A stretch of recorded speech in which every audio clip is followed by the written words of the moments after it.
Good morning. Welcome to Bipolar Living with Michael Armstrong, episode 13.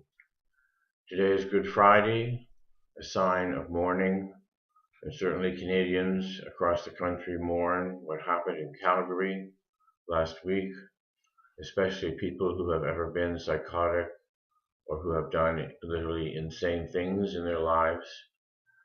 The killing of 5 beautiful young people by another beautiful young man strikes to our very insides as to why such a thing could happen. It's very hard to talk about it, to think about it. It's a classic case, I think, of first psychotic episode. He's of the age, early 20s, no previous upset or crisis, a completely devastating activity, reflecting something horrible going on inside him. There is a reason why he did what he did. He may or may not remember it. If he ever recovers his sanity, he will live forever, tortured, I'm sure, by what has happened here. I like to think of psychosis as being inside your own particular movie.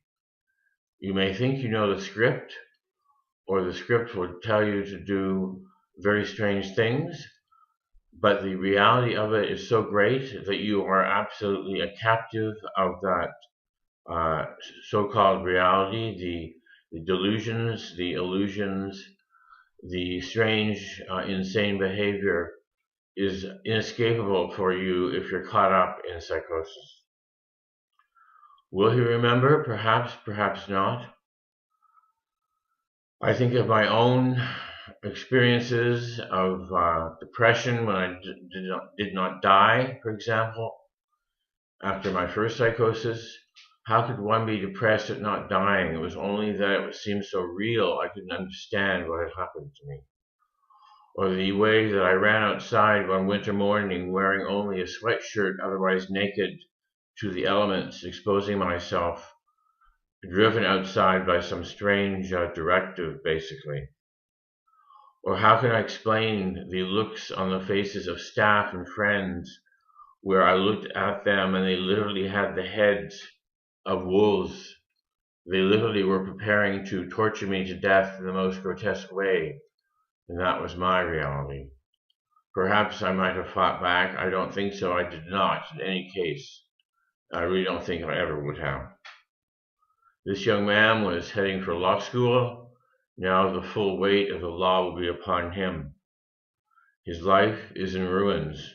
Whether or not he remembers what he's done, his family will be forever devastated. The repercussions are immense, not to mention the families of the 5 victims.